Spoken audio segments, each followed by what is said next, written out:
Been tuning into another episode of the Thuggish Ruggish Podcast. Yeah.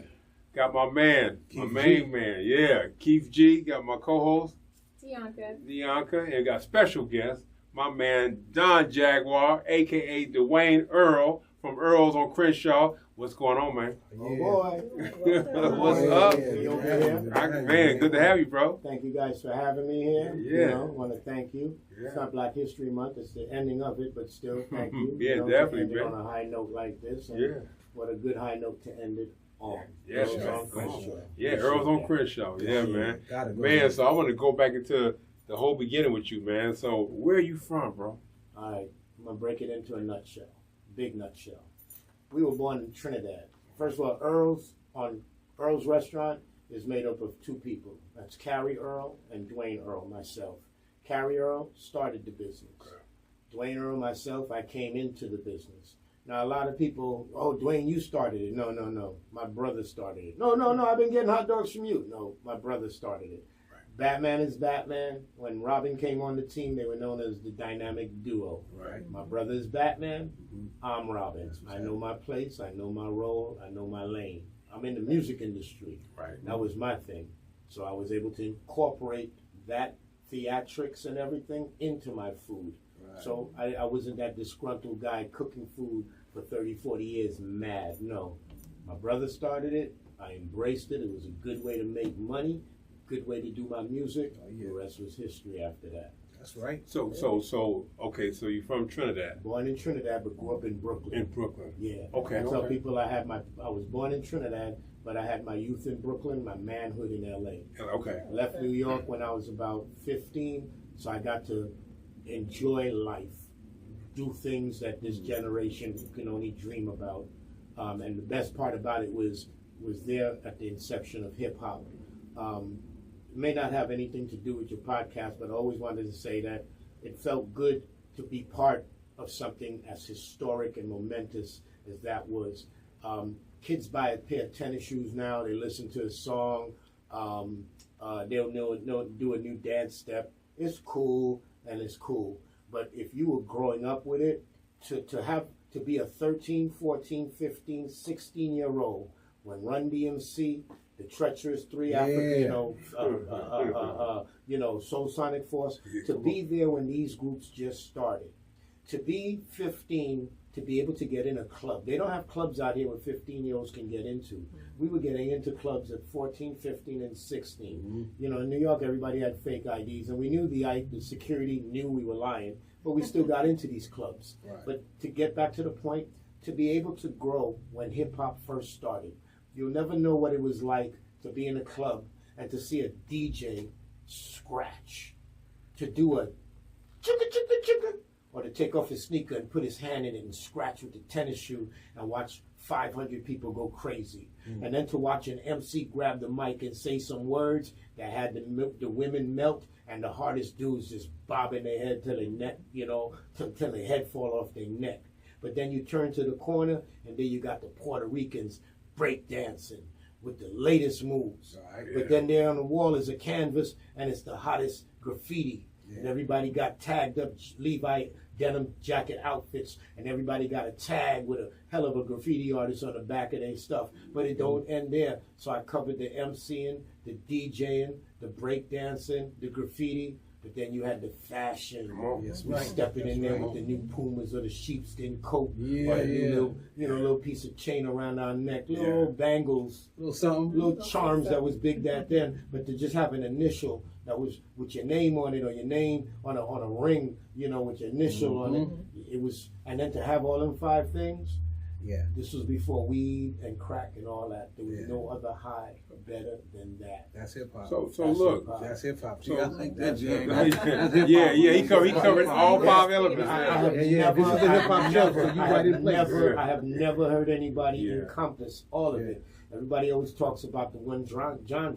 Shit, you don't know what it's like to work a supermarket job at 16, and then you in a rush to get to the club, but then you hear, Big Daddy Kane, Raw, you know, Raw come across, and I don't want to move because this is some crazy shit that I ain't never heard, and it's like busting, and I gotta get my new suede Pumas and brush them with the toothbrush, and I gotta get my Levi jeans and make sure everything is pencil, creased and everything, and my Kango hat and my sheepskin coat or my bomber jacket or something, and then we hopping on the train and we teaming up, it's my whole squad is 10 to 15 of us, and we on the train and we mobbing deep, but then we get into Bedford-Stuyvesant. Now we gotta watch ourselves, do or die Bed-Stuy. We going through their section of town. They come in, they like rolling 60s. They like 80 million niggas deep. They going up to the club for a mission. Man, it was hip hop, the street, everything at the same time. Right. Fashion. That's the Mecca, man. Man, you got the newest tennis shoes. Man, you go online, everybody have a fucking tennis shoe. Everybody tennis shoes is fake. Everybody tennis shoes is real. Yeah. So everybody tennis shoes is expensive. You know what was the dopest shit back then? If you had a fucking pair of Adidas, some Pro-Keds, some 69ers, some Pumas, when suede Nikes came out, it was a different generation. It was a great time, man. Hey, Duane, so Carey started the business out there in New York, or y'all started here? Carey came out here to study aeronautical engineering. He wanted to design planes. Oh, that was what he wanted to do. He ended up working for an attorney when he moved out here. He became a process server. For those who don't know, a process server is somebody who's delivering subpoenas for you to appear in court. Knock, knock, who's there? Mike, hey, it's you. Hey, Mike, you've been served. He did that. One day he went to Venice Beach and saw some guys working a hot dog cart. Carey studied them for about 3 hours. He went home and took his aeronautical skills, his plane designing skills, and instead of a plane, he designed a hot dog cart. And I always love talking about that because, in school they tell you someday you're going to need these skills. Sometime you're going to need it. Yeah. He didn't design a spy plane, but his skills made him design a hot dog cart. Yeah, man. That's right. Wow, that's deep, bro. Yeah, that's took dope. It to, I had time years to just look back on that, Wow. He was able to take that design to a welder. They put it together. 2 weeks later, he was at Venice Beach. He quit his job on a Friday, went to work Venice Beach on that Saturday. Now, he worked Venice Beach for about maybe 2 years with his girlfriend. Around 85 is when he gave me the ultimatum. Leave New York. Everybody and their mama's rapping. It's not getting you nowhere. And at first, he wasn't getting through to me. But then when he told me everybody and their grandma's rapping, there's even a lady called the Rapping Granny, and the Rapping Granny was rapping. That's when I said, you know what, he's right. Aunts and uncles got to go come in here, and I ain't going to never get a shot. Yeah. So 2 weeks after he asked me, I left. I came out here, and it was great to be able to work a hot dog cart. I mean, I left a job that was paying $3.35 an hour in 1985, a supermarket job. That was what the minimum wage was, $3.35 an hour. I come out here, and we work a Saturday selling $1 dogs, Saturday and Sunday, and we make $1,000. I wasn't going back to New York after that was enough for me. That's right. Yeah, real talk. And he was slick because he was like, come and work, and at the same time you can do your music. These guys do not know how to rap out here. You can do it. Well, yes and no. They didn't know how to rap New York style of rap. Mm-hmm. We were into poetry, flow, style, breath control, everything, delivery. Yeah. My words were deep. In high school, I carried a thesaurus, a rhyming dictionary. I didn't have school books, and I did that for 2 years straight, 11th and 12th. So that's how we got down with banging 3 lunch periods, beating on the lunch table. Yeah. That was our thing. I came out here, it was a different story. Mm-hmm. It was a different story. Mm-hmm. Guys on the corner in New York selling crack, dudes out here selling pounds, kilos. Dudes on the corner selling in the staircase, dudes over here dropping work off in vans and Ferraris. Well, yeah, a whole other get down. It was a whole different get down. Right, yeah. And it was separated by 2 sets of rap. There was only 2 styles of rap that was going on here. It was the dope game, and then you had the parachute, electric energy, boogaloo stuff. Yeah. Parachute, Yeah. No. See, the West Coast was electro. Yeah, electro. It was all Egyptian love. It was all Egyptian. It was all. Yeah. So, and I don't knock L.A. because L.A. got in on the rap scene early with that, with the dance scene and the Egyptian lover. Yeah. And to be honest with you, they were the ones that continued the hip hop. They were able to take it to across overseas. It started in New York and slowly went south to Miami, south, Philly and all them places. Then it spread towards the West Coast. and then it hit Cali. And the way Cali got it, they were breakdancing and doing everything. They gave we adopted a lot of New York Cali styles. We got our own thing. Y'all adopted sure it, did. man. Loved and everything, from the fashion and everything. Yeah. And instead of it, my transgression and progressing, like how New York did with the lyricism. Yeah. Eazy-E and them came in, Toddy T and them came in. Yeah, Mixed Master Spade. Spade and them came in. You know, when you came in with that battle ram, that stopped all that parachute dancing. Yeah. Oh, yeah. Now it became a serious thing. Same thing I tell people. Everybody was so busy trying to do an East Coast, West Coast war. I got to be the only one that sat down and say, why y'all stupid? It's two different worlds. Yeah, they grew up in this. They grew up in that. Yeah. Y'all got New Yorkers saying, oh, these niggas can rap. New York, y'all fucking 10 years developed. Of course you can rap better. Yeah. These niggas is doing it from a different angle. We got sunlight. We got sunshine. We got palm trees. Y'all miserable in staircases. It's two different things you grew up on. Nobody brought to light that when Biggie came on the scene. I love Biggie, but that brought the crack music. Yeah. Now it was no longer a hip, the hop, the hip. It was no longer daisies and roses. No, it was, this shit ain't real enough. Yeah, that's right. That's right. Yeah. So when I remember I would come to the Crenshaw swap meet when it was on King and Malton. That's when I first, I would see you over there serving hot dogs. I would go up there and see Ken Harris. Go to see Ken. And and I would, so I would glance and see you over there, have a crowd.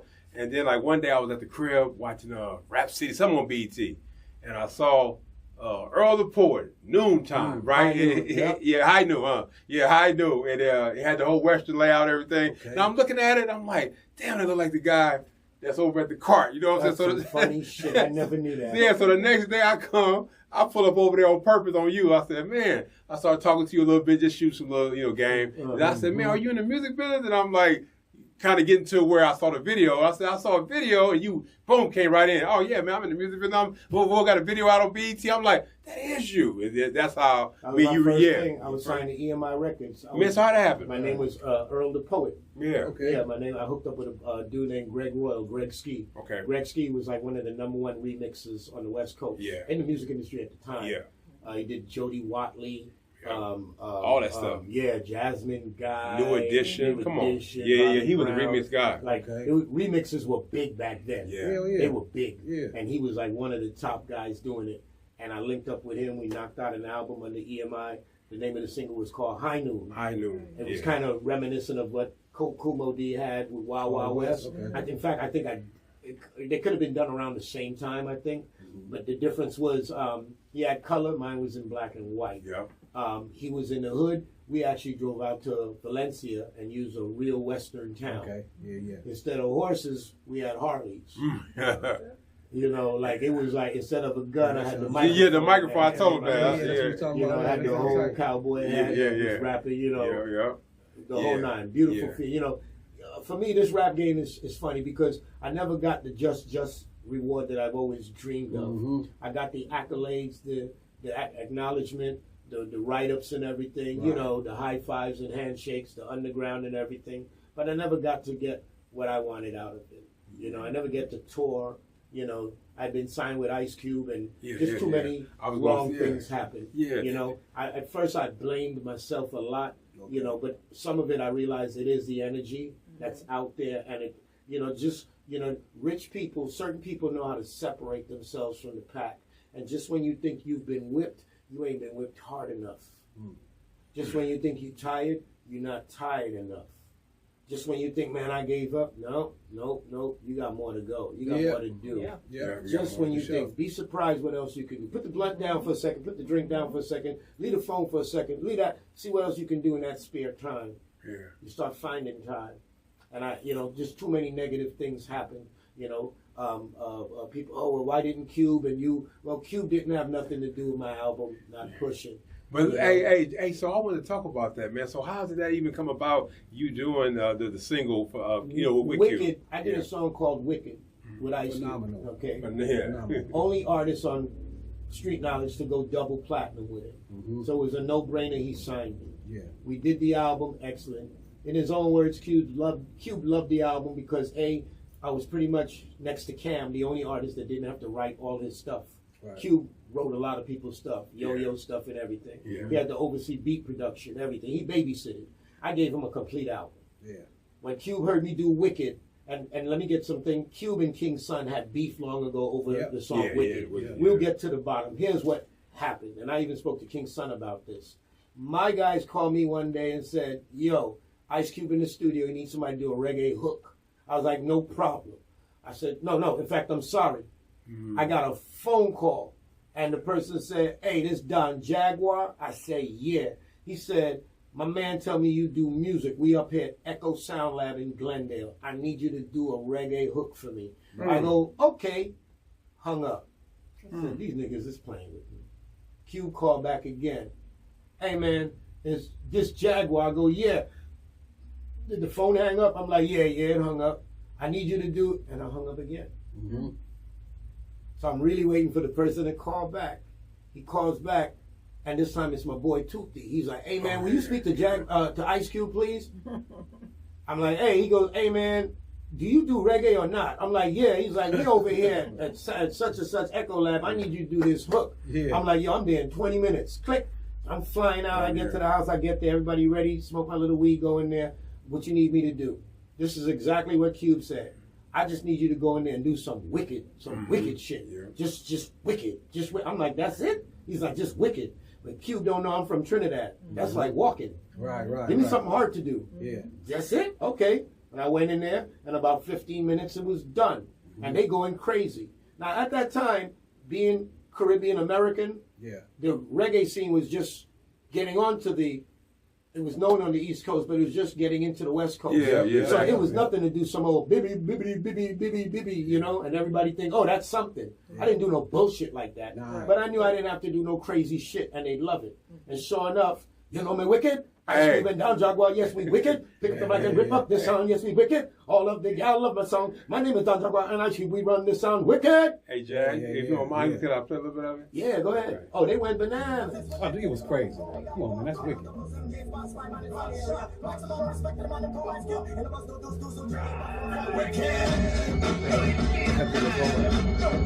The greatest feeling going places. I got white kids coming up to me like, yo, this is bananas. You know?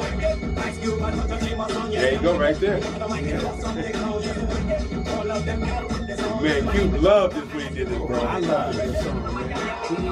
This was, you know, and it was simple. And the cool thing about it, after we did it, he was like, you got an album just like this? Come on, man. Come on. I lied. I told him, yeah. I was actually working on a rap album with a group with a bunch of rap producers. He was like, you got one just like this with reggae? I was like, yeah. He's like, good. I'm on the road, going on the road, this Lollapalooza tour. It was the first Lollapalooza tour, first or second. He goes, I'm going on the road. When I get back, have that album ready. Man, that album was ready in about 2 weeks. He even listened to it at the Super Bowl. It said Jermaine Dupri, all of them was listening to it. So that made me say, cool, I got signed. No problem. Got the budget, everything, we ready to rock and roll. What messed up was when Cube used to go on the road, and I had to look at it. When Cube used to go on the road, he would always take his artists, Yo-Yo, Lynch Mob, Cam. They were his team. He didn't have to go with anybody else. He does a song, they come out, promotes everybody, record sell, great thing. But he had just come back from touring. That was one. He wasn't going back on the road for another year. That was two. He came back from being on tour in the fourth quarter, October, November, December. Yeah. For those who know the industry back then. Oh yeah, come on, shut down. Shuts down. Shuts down the first quarter, bad. Yeah. So here it is. My album is done, end of fourth, ready for the first quarter. We spent he wasn't going on a tour, so that messed it up, and then we lost a lot of valuable time looking for somebody to go on tour with to promote the album. So now I'm losing the taste now. I'm signed to the Michael Jackson of the gangster game, and ain't shit happening. Right. I got all the write-ups. Everybody love it. Like, what's going on? Why my shit ain't, single out? It ain't really doing. The DJs doesn't say, yo, we like it.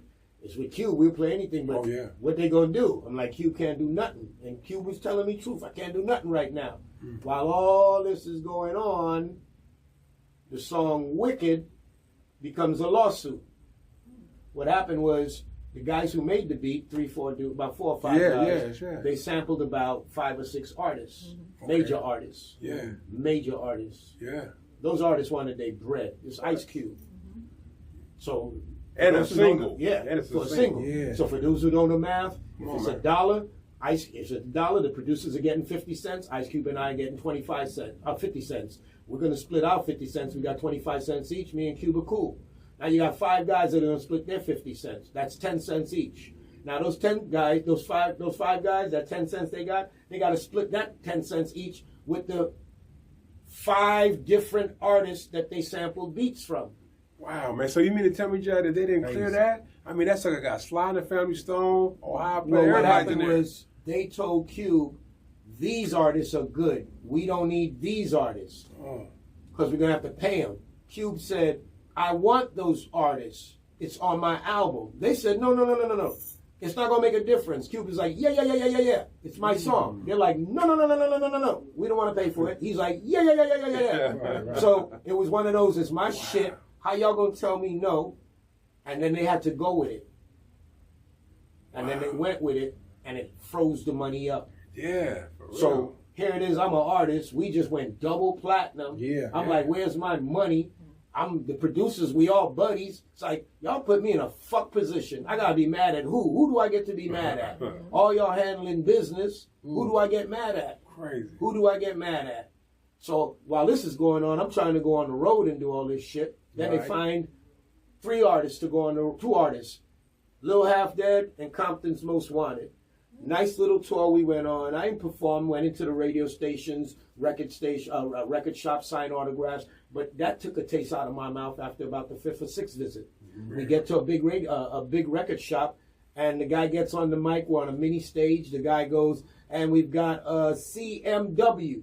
Yeah. No, he goes, we got Don Jagwarr, song Wicked. Bunch of white guys. Only the white kids knew the song because it's like heavy metal. Right. So they come out, they're clapping autographs, but it's a handful, 10, 20. And the guy, I'm like, I'm a double platinum artist. All these people, only 10 of them. And now we got CMW. People going crazy. Yeah. But I know why they're going crazy. It's not that CMW had a song out, which they did, but it's because it was around the acronym time. NWA, niggas with an attitude. Yeah. CMW, Compton's Most Wanted. Yeah. HWA, Hoes with Attitude. BDD, Belle Biv DeVoe. It was the acronym time. So they loved it. Crowd was on them. But this is what really made me not want to go back on the road. The guy goes, and now we got Lil Half Dead. Half Dead had an album out, but it wasn't out there, but it was out. Half Dead single. Everybody that walked up to Half Dead, especially the females, would say this one thing. You Half Dead? You the same one Snoop Dogg said? The homie Half Dead put the dick on the head? Yeah, that's me. I was like, this is ridiculous. Right. I got a double platinum. These guys got an acronym, and this guy's got his dick on a female head that somebody else said, and this is what is. I just lost the taste. So I got off tour. They went ahead, released me, no problem. But again, the lawsuit was still going on. 1 year turned to 2 years, 2 years to 3 years, 3 years to 6 years, till it works out where you're like, damn, I could have worked at McDonald's. Yeah. But hey, man, but you know what? But I want to talk about your album, though. Hold on, because you came with Faded, and he was the first. What you say? I call it a reggae. The style I had was called ragga-funk. It was a reggae style of rap. Okay? And featuring, more gritty. Come on. I'm the only reggae rap artist with Tupac on his album. Yes, right. I got an unreleased Pac song that's still on the album. It's crazy. Nobody's got that. I'm about to play it though. Can I play it? Yeah, please. All right. And it's funny because I mentioned that Cube released me, no problem. All right, no problem. The lawsuit again, it took forever to finally clear. And I remember going up there. The guys who were suing, the producers, went and got some gangsters to come up to Cube's office. So back in the days, you had some Muslims that was running things. Right. And they went up there. So it was about 20 people in the office. So I finally get up in there. I'm still lost in this because I'm not familiar with publishing and everything, but I know you just got money for me. I remember Cube looked at me straight up. He was like, okay, Jag, what can I do for you? I'm like, I could get paid. He's like, okay, but what can I do for you though? I can't do nothing. I'm like, yeah, you could break me some of your street knowledge. You could break me some money. And this was the thing that shot an arrow in my heart that hurt me. This is like somebody telling me Santa Claus and the Easter Bunny didn't exist back then. Right. I said, bro, we family. You got the money. I did the song, it's $2 million. I know they suing you. We can't do nothing. Cube's exact words. Jag, remember that song, that album, America's Most Wanted? I go, yeah. He goes, should I take money from what I did then to pay you right now? As one man to another? I said, no, I ain't had nothing to do with it. He goes, okay. He goes, in the song that we have right now, you know what this song is? It's in limbo. I go, that's right. I ain't got nothing to do with it. He goes, and neither do I. He goes, but my lawyers, I pay my lawyers on retainer, so I don't have to go and do this bullshit. He goes, their lawyer is taking their money. Your money just sitting there. I go, but I thought we were family. He goes, Jag, nothing personal, just business. We're not family. I wanted to. That's when I was like, I gotta get off this label. Wow. Hey, but let me play this real quick, Jack. Let me play this skank with you. Come on. Yeah. Hold on. Let me get this going. This right here is featuring Tupac, Don Jagwarr. It's out there, bro. It's hard, dude. Yeah, boy, Brian G did the track. It's hard right here.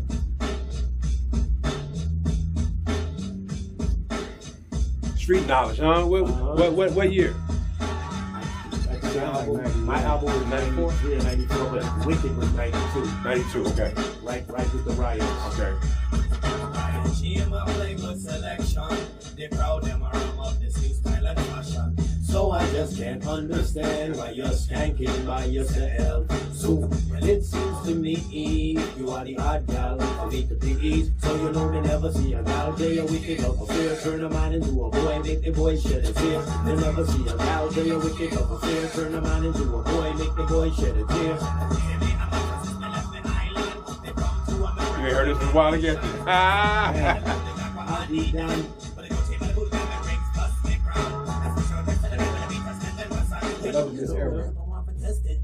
I wanna skank with you, baby girl. Yes, I wanna skank with you. It's like a reggae skank. You wanna wine with us?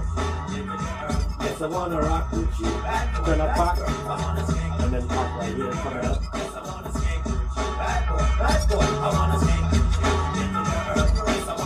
Just felt like Tupac.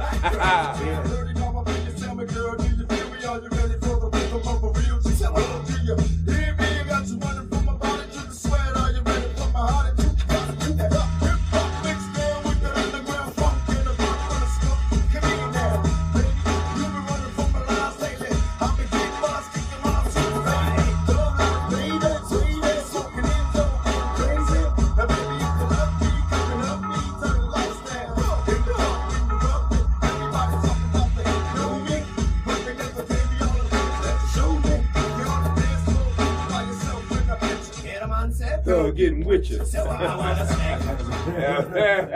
hey, bro. Hey, but y'all should have shot a video of that one, bro. That was hard. Man, oh God, I wanted to. And that was Pac before. Come on, man. That was right before he went to jail. That was Thug Pop. See, and that's what I was telling you earlier. See, I met Pac when Q was putting together the Predator album while Jag was around. Me and Tupac would be in all the way against the back wall watching Q put together the Predator. Jagwarr was doing his thing. Hey, man, so let's get into like the one you wrote for Eazy, bro. Now, the cool thing about it, when I got off of writing for doing that song with Q, again, that hot dog cart was busy. Right. It just so happened, shout out to Tracy.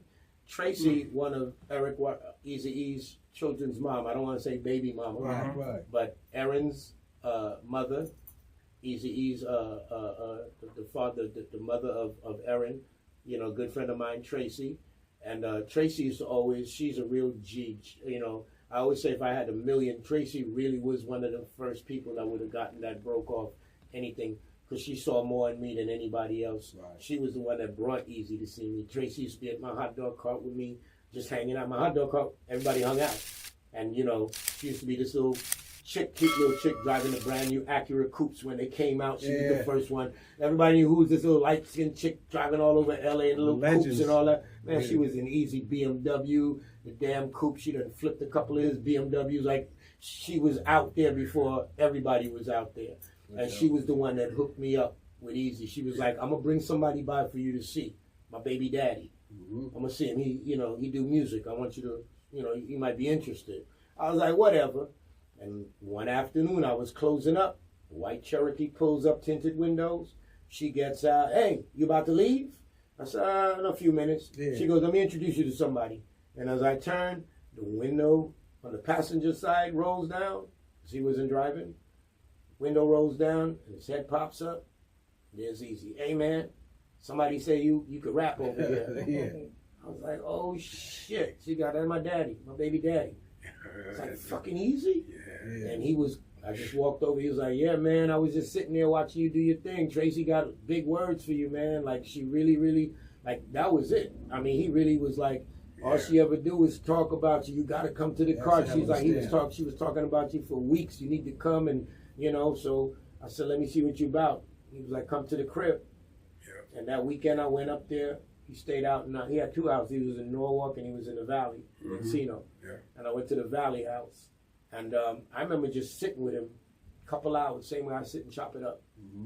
2 days I must have had just chopping it up with him. And then about a week later, I came back with like 3-4 songs written. Man, hey, man, and that was, and like that right there. Yeah. Hey, man, you know, so what? This is the Thuggish Ruggish Podcast. I forgot to do the drop. You got my man, Keith G, Bianca, my man, Mr. Earle, Don Jagwarr, Duane Earle, Crenshaw. Hey, man, give up the address, bro. 3864 Crenshaw Boulevard. That's in South LA, south of the 10 freeway, about a mile roughly, about 2 blocks south of Jefferson, and about maybe a block and a half north of King Boulevard. Same area we've been in for over 40 years. If you don't know, stop somebody in traffic. They're going to point. They're going to tell you. Oh, yeah. Earles on Crenshaw. This is Thuggish Ruggish Podcast with my man Keith G, special guest. Mr. Earle, Don Jagwarr, man. Restaurant on Crenshaw. Yeah, man, definitely. Yeah. So, man, you linked up with Eazy. Yeah, what happened right after we got off, right after I was released from Q, Tracy hooked me up, you know, and you know, again, Eazy came by. I went to the studio, went to his house, chopped it up with him, smoked a couple blunts, and then went into the studio and recorded. And it was for this last album, 187 Killer. Now, I feel very great to have been part of that, you know, Gangsta Drayster, BG Knockout, you know, all of them were contributing writers. I did my share there. We all had a hit song written on it, you know. It was an EP, and a couple versions came out. At one point, I thought I did 3 songs. I know I did at least 4 songs to him. 2 or 3 came out. Yeah. But I know I definitely on the album. You got the title song, man. I got it right here. I'm gonna play a little bit of it for you. Check it out, man. Check it out. This is hard. Wow, wow, wow, yippee-yo, suck on these nuts, nigga, suck on these nuts. I tell them, wow, wow, wow, yippee-yo, suck on these nuts, nigga, suck on these nuts. It ain't nothing but Eazy, baby. Niggas cause they crazy, talking in the shit, but it don't faze me. That punk nigga Dre still pays me. Now if it's on, motherfucker, then it's on G. Now if it's on, motherfucker, then it's on G. Hey, Mr. Prankster, storybook gangsta, back in 86, you roll the bumps and the scale. Shout out with the yeah. But once the bitches on the bitch and now the fucking switch. Crack, with the stethoscope, now you slack. Body slamming bitches makes a Dre a bigger man. Khakis, putting loafs in a G-ride. What's that your phone? What's that your phone, ride? Rip Van Winkle, sleep with nigga, wake up and became a G. But you still don't impress the Eazy. Smoke a little shine, now you call the shit the chronic. Niggas on the west side call it bionic. I make a meal here. Make a meal there.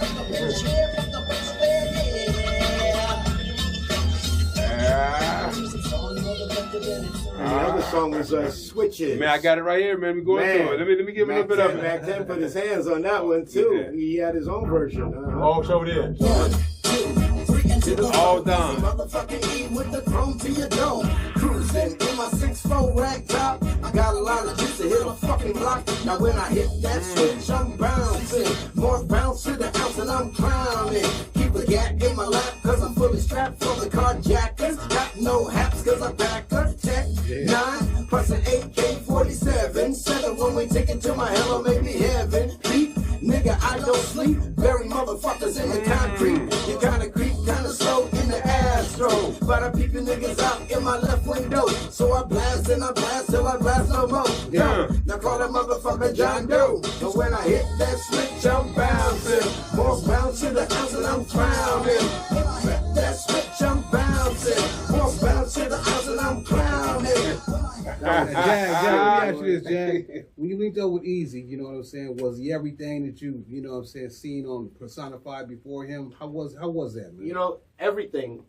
He was everything. He was strong, fit, healthy little dude, maybe 2-3 inches smaller than me, a little bit more weight than me. healthy, full of energy. Yeah. You know, I mean, I'll be honest. The only thing that was perplexing on his mind was just the drama going on with Suge. Right. You know, and just the level, the heat. People don't understand. It was really a heated time. Suge and them was flying out of town, fighting niggas. You know, Right. he flying out to fight Luke. People don't understand what that was like. This is a different generation. Y'all just pull up with the act and Yeah. Nah, that nigga was flying like a. You know what it's like to go out there with a plane load of niggas, and then Luke pull up with a truckload of had a niggas, whole bunch buses. Yeah, it was real get downville. Like Yeah. you had, and that's what's crazy about this music. Once the music industry got to the level that it is, and the gangsterism got in there. Yeah. Oh, what beef was only 3 hours away now. Yeah, that was a crazy time, man. Yeah, It was crazy. He came and blessed him, though, man. He You put know? that pen, Nah, easy jump. Eazy, And see, yeah. I would hear his version. See, like, he would be in the car rapping it to me while I'm taking him to the studio. Yeah, yeah. So I was so used to his voice, and then I turn around when the song come out, you got Eazy saying, I'm like, that's a trip, you know what I'm saying? So I heard how tight he said it, you know what I'm saying? But it was really, really good Yeah. times doing it, man. Yeah. I would have been signed with him, man. I mean, I was working on some more stuff. At the time he signed Bone, he was ready to revamp and just come at it. His thing was get his little clique together to go after the Dog Pound. Right. So I was like, all right, cool idea. You got Drayster, you got all these people, you got DJ-Uneek with his label group and everything like that. So it was a good thing. But unfortunately, like, things really, really went left. He was really about to drop some shit on folks. Like, he had writers, he had everything. Yeah, he I'm had the not whole taking camp. nothing away. It would have been a good battle, man. Yeah. I tell you, right after Death Row and them dropped that, motherfucker, don't you know? Dun, dun, dun, dun, you know. Oh, Dog my Pound. God. Oh, yeah, what would you do? You ain't never heard of a slaughter. I would have started dipping, slipping, you know. Oh, yeah, fuck BG Knockout and any nigga down with him. I'm like, God damn, these boys is coming with some heavy lead. What playing, man? Bitch, boy. For real. Eazy was like, they serious. I was like, I see. And that's why I even changed my name. I had the name as Don Jagwarr. When I wrote for Eazy-E, the name was Dog Catcher. Sure was. Because Eazy reminded me of something. He was like, you know, you writing this music gonna pop. He goes, you ever worry about Suge? I'm like, why would I worry about Suge? He's like, well, you got your hot dog cart in the jungles where the bloods are, and Suge is a blood. I said, that ain't got nothing to do with me. He said, but one of Suge's baby mamas got a baby in the jungles. That ain't got nothing to do with me. Right. He says, but what if Suge finds out you're one of the ones dissing him, passes by here, which you are open, which no security, and he flips your hot dog cart? What are you going to do? I said, you are absolutely right. My man. And I changed it right then and there. I said, I'm just the dog catcher for this shit. Oh, yeah. Right. And it became The dog catcher. Sure did, man. I mean, he was hooking it up, man. Jack, Hey, man, so he done sowed seed, man, in this hip-hop game, man. You know what I'm saying? As a writer, as a performer, you know, the Don Jagwarr. But the main thing was the Earles Grill, Earles on Crenshaw, Earles Hot Dog. I mean, it started off with Earles Hot Dog, huh? Yeah, it was Earl's Wieners, actually. Earles Wieners. Then Earl's Hot Dogs. Yeah. Then Earl's Restaurant, you know, Earl's Wieners, Earl's Hot Dogs, Earl's Wieners, Earl's Restaurant, or Earl's Grill, and then Earl's Restaurant, which is what it is now. And it was good because all those were growth, all those were things that needed to happen. Yeah. And now I'm glad to say that, to call it Earl's Restaurant, you know, we are a full restaurant operation, you know. Our catering menu is incredible. Right. The West Side loves us. The West Side meaning Brentwood, Bel Air, Beverly Hills, Santa Monica, Malibu, Palisades. They love us because they know that instead of just getting burgers, dogs, fries, sliders, and such, they know they're going to get sliced brisket, baby back ribs, fried chicken, mac cheese, vegan menu, kosher menu. All that. We're one stop. Why hire 3 restaurants when you can have Earles? Why hire 3 different restaurants who are going to make a mess when Earl is going to come with not just coolers like everybody else, but they're going to come with tables, carpeting, fryer, tents, umbrellas, matching table liners, matching utensils. Earl's is going to transform your backyard. Yeah. So I said, we're a full catering operation, not just a caterer, not just a drop-off. Yeah. Now, I'm glad you got the restaurant up, man. You know, I ain't gonna go back too much to the past, but what you did on that damn Wicked, though. You know what I'm saying? And you really brought that Caribbean sound to it. You know what I'm saying? You put it, like I said, other than the Admiral, the deer for Always Into Something. That's right. You know what I'm saying? And then you kept the doors open for Prince Idol Joe, rest in peace, to be able to do his thing on Pac and them different kind of people stay up. But that damn Wicked, man. You came off, bro. You came off on that Wicked, yeah, man. That was paid it, or man. not, Sometimes that matters, but hip hop could be an ugly woman sometimes. Oh yeah, no doubt. You know what I'm saying? No doubt. Right. No doubt. So what you got, sometimes all you can get out of this thing is your flowers and people to No, you remember are and say, hey man, Jack, true. you know what? That shit was tight. Yeah, absolutely You know true. what I'm saying? And I'll tell you the funny thing about how life throws a boomerang at you. Yeah. You know, I was mad that those things didn't happen. Happy I got the accolades, the write-ups, the underground, the friends, family. Everybody knew what was popping. But it was just on the outside scene. Right. Now, years later, a lot of those rappers are nowhere to be found. Mm-hmm. A lot of those rappers, their money is not the same as it was. Right.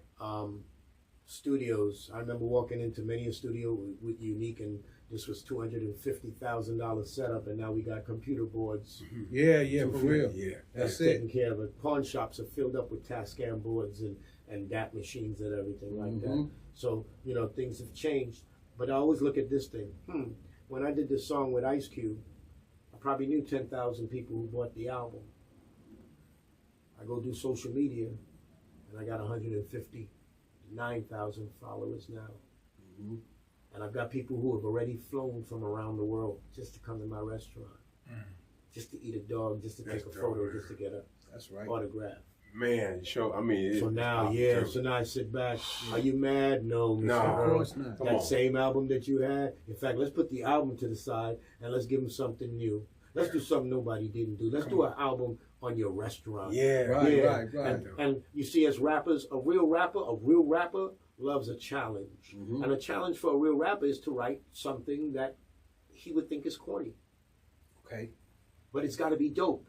A lot of rappers can't write without cursing. Try and write a song without cursing. A lot of rappers can't write without being vulgar. Write something that a kid could like to and hum and sing, but without selling out. But keep it tough where the youngsters are going to be like, nigga, you dope. And keep that beat popping where they're going to bob their head. Tell us about the Food album, too. Because you got the single, too. Yeah, what I did was I went ahead and did some songs. You know, I did about 14 songs. The name of the album is called Good Food Music. Okay. Kanye got good music. Mine is good food music. Type you want to sit down and listen to. Got little harmonies and everything. Got my daughter was singing about fries, pastrami. You know, all right, for example, the first one you played was Welcome to Earles. When a person walks in, the first thing I tell them is, welcome to Earles. Of course, you know. One of our biggest things in the restaurant is our pastrami. All right, you know, in the military, it's left, right, left, right, left. All right, well, the Earles version is Earles on Crenshaw. Earles. Earles. Crenshaw. My pastrami be busting like it's in the army. Pop. It's all beef. Ain't no pork. It's all beef. I put love in my food. I don't want no beef. Speaking of beef, my pastrami, one of the best if you pardon me. Hit it with chili or cheese or mustard and pickle to keep it OG. We slice it, then grill it. How we get down, how we get with it. On top of a link or chili cheese fries, now pop that collar, snap the fingers 2 times. Take a moment to reflect on why took you so long to come give it a try. Said I don't lie, proof in the pie. Pastrami be bustin', make you wanna cry, make you wanna slap, make you wanna ask, how in the fuck did he do it like that? You know what? That's dope. Yo, you tune into the Thuggish Ruggish Podcast. Hit that subscribe button. Leave us a comment. Hit the like button. This is my man, Duane Earle from Earles on Crenshaw. You know what I'm saying? Definitely stop by and check him out. What's the name of this single, bro, that I'm about to play? The first single, that's Welcome to Earles. This is hard, man. Check it out. Welcome to Earles. Check it out. Welcome to Earles. I like this. This is the dance. Earles Restaurant on Crenshaw, 3864 Earles on Crenshaw Crenshaw. Boulevard. You know what time it is. South LA, when you in town, check in. You gotta see it. Welcome to Earles. We got that beef, that chicken, that turkey dog only at Earles. We got the veggie burger, veggie dog, veggie liquor at Earles. Heard the pastrami be banging, that turkey burger way on point. Plus my salmon burger so delectable, very my joint. Holla my chili cheese fries. We don't be taking no shorts. Looking like pizza for sure. This must be heaven for sure, no capping. Sip on the player punch. The player punch bring out the player in you. Banana pudding and beach tamala. Ice you puppy, they go hamana. We even got vegan desserts for the vegan, so there won't be no type of drama. Now go ask your mama, your auntie, your grandmama. Go tell your daddy, your brother, your grandmama. Tell them I split them, I grill them. Stomach, I fill them. Slivers, I kill them with love, now you chillin'. Call you, I hit them. Mayweather hit them. Shooting my threes like Kobe, I hit them. Shooting my threes like Kobe, I hit him. Shooting my threes like Kobe, I hit him. I love it.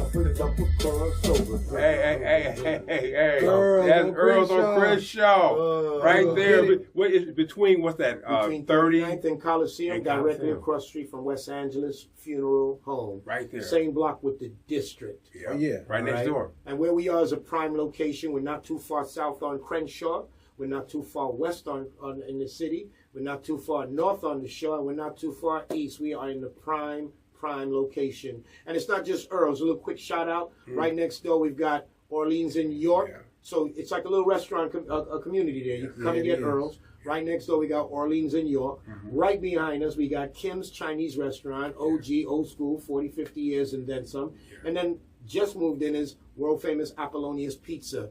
They do real artesian gourmet style pizzas. They have another spot somewhere, I think on Adams or Pico. My brain is dead right now, Jefferson, but they're on the west side. Yeah. Place is packed, 2-hour wait sometimes. They just opened the second one. So that's 4 food spots. We got Tax Coffee House also. Yeah. And then it's good to talk about the district. The There are a lot of great clubs, great clubs in Los Angeles. But this is probably has to be, and nobody has taken notice of this or given them their flowers. But I'm pretty sure they have to be the only and first black club built from the ground up in L.A.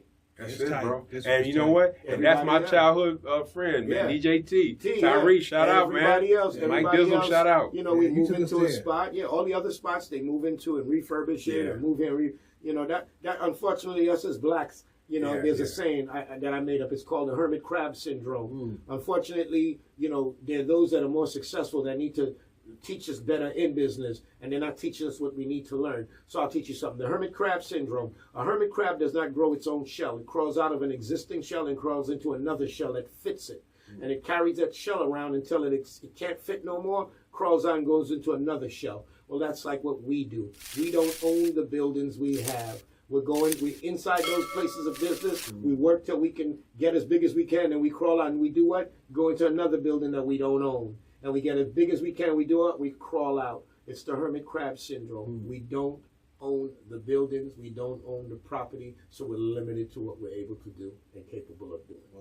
Yeah, I man. hear you, man. So shout out, man. Thanks for coming Yeah, through, man, man. for sure, My for man, sure. Don Thank you, guys. Earle. Thank you, I guys. call him Don Earle. Duane Earle, Don Jagwarr, Waiting man. for this, waiting for this. Yes, And, you man. know, like you said, I appreciate you guys. You know, we're over here at the Thuggish Ruggish Podcast. Yeah. You know, it's your man, Don Jagwarr. Yes. You know, again, when you guys come down to Earles, bring that appetite, leave the attitude at home. Yeah. You know, and I tell you, don't be surprised if I come up to you and I ask you a simple question. Is it smacking or lacking?